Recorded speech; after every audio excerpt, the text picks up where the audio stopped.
Hello there. Up to now, we have discussed combinational circuits, and in combinational circuits, we have discussed different arithmetic circuits and encoders, decoders, and multiplexers. Now, we are going to discuss sequential circuits. The combinational circuits do not have a storage element, so they produce output instantaneously whenever a combination of input is given to our circuit. So whenever inputs are off, the circuit stops working. But a sequential circuit, it has a storage element. If even if the inputs are off, then the circuit contains the previous state of the functionality or our function. A sequential circuit is formed by interconnecting a combinational circuit, as we discussed them already, and storing storage elements. These storage elements are circuits that are capable of storing binary information. As we are discussing, all our data is in binary format in the form of 0 or 1. Binary information stored in these elements at any given time defines the state of a sequential circuit. So the stored information are the data or bits in our storing element or storage element are called state of a sequential circuit.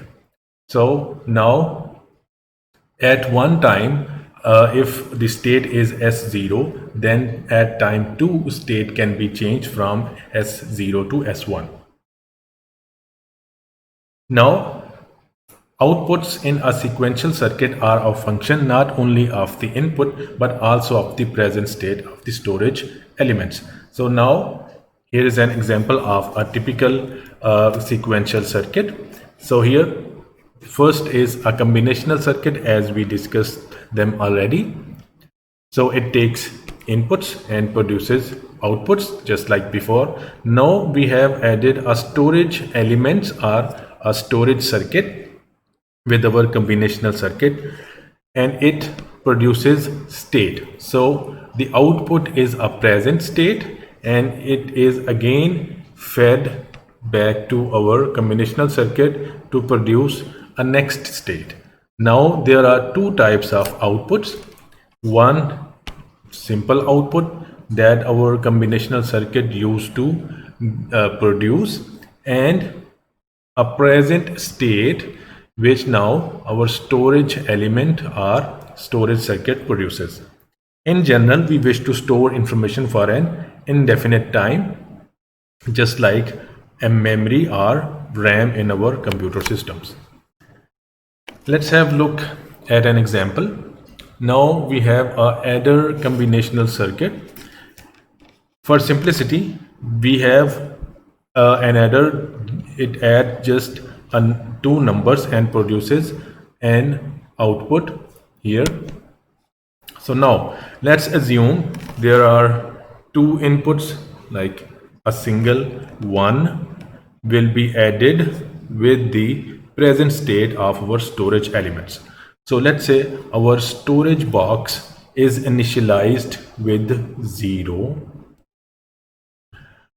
Now 0 is fed to our circuit here, and it adds 0 plus 1, and next state is 1, which is again stored in our storage circuit 1.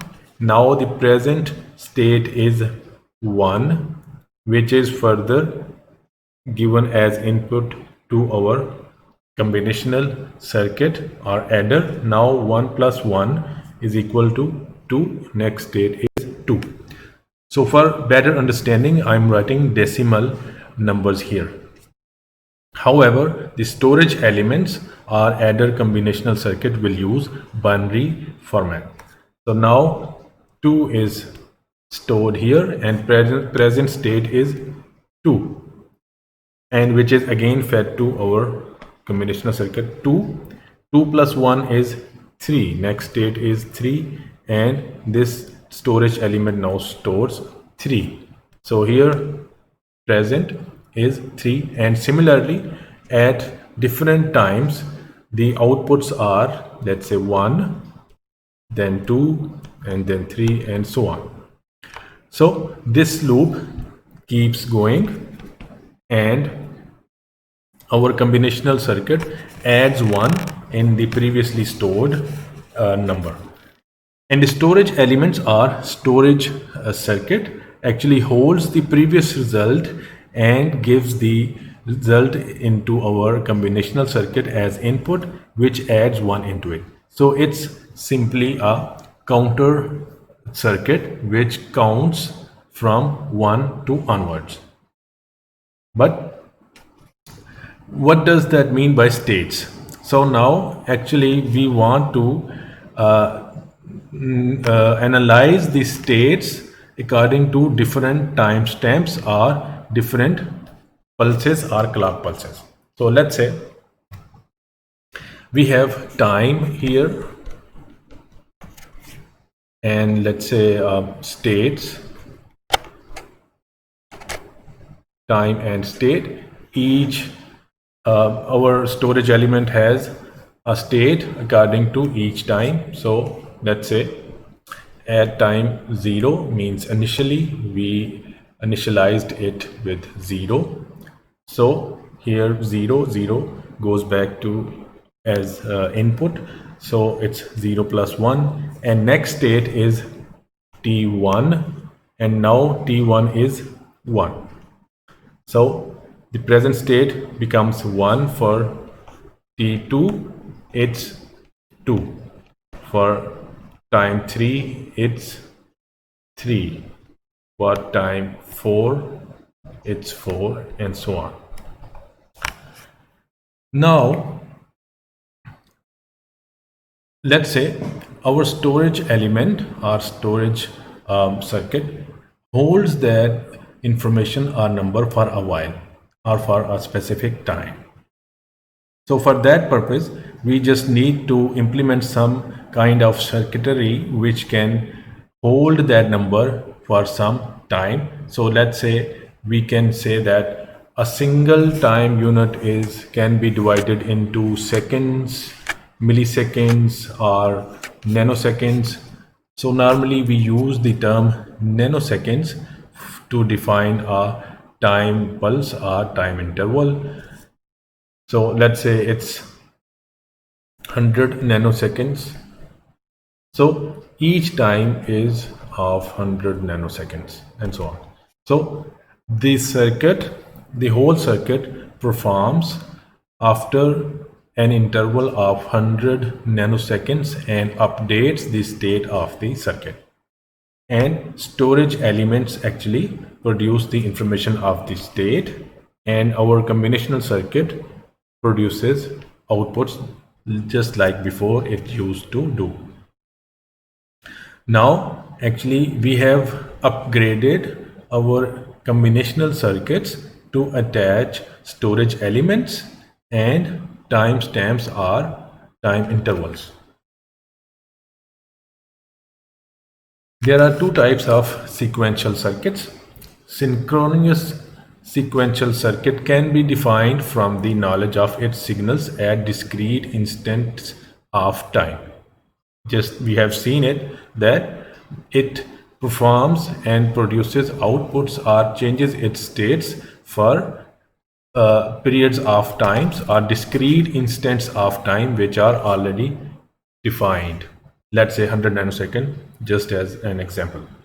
Asynchronous sequential circuits depend upon the inputs at any instant of time and the order in continuous time in which the inputs change.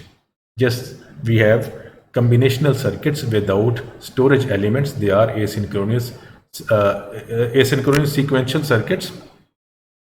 They just change when the input is high or clock is up. We'll discuss in a while. Implementation of storage.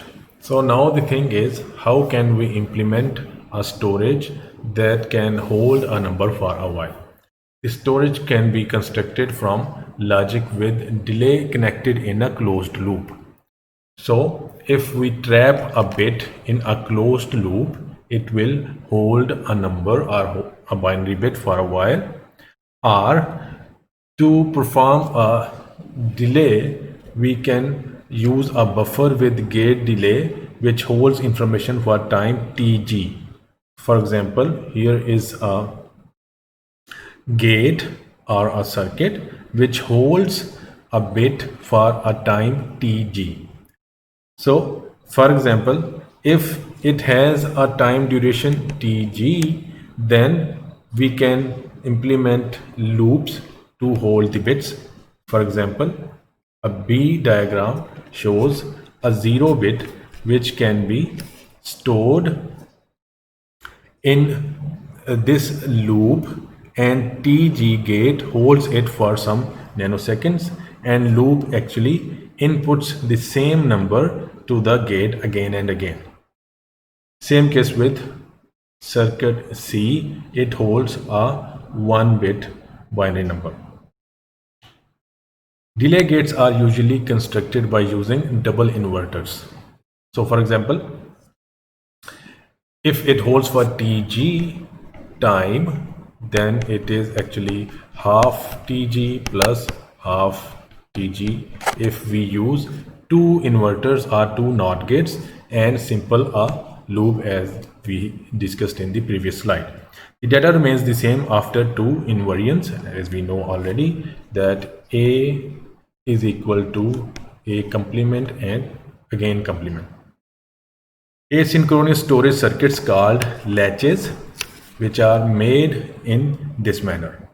So they are not dependent on any clock. We can just store a data or number in this kind of asynchronous storage circuits indefinitely unless the light is provided. Synchronization is achieved by a timing device called a clock generator to achieve the synchronization with the clock from asynchronous storage circuits. Synchronous clocked sequential circuit. A synchronous sequential circuit that uses a clock pulse as inputs for storage elements are called clocked sequential circuits. Now, the clock tick or clock pulse is used as enable to enable the circuits. For example, if clock is 0, the circuit is disabled. If clock is 1, the circuit will allow the inputs and further functionality of this our sequential circuit. We will look the clock sequential circuits in next lecture. The storage elements used in the simplest form of clock sequential circuits are called flip-flops. So these are tiny devices or tiny circuits which can hold a 1-bit number. A flip-flop is a binary storage device capable of storing 1 bit of information and having timing characteristics. So now we will start discussing latches, which are special circuits, asynchronous circuits, which they are capable of holding numbers, and latches are used to construct flip-flops, and flip-flops actually are used to construct memory in the digital systems. So that's it from this session. That was the introduction of sequential circuit. From next session we will discuss latches and flip-flops.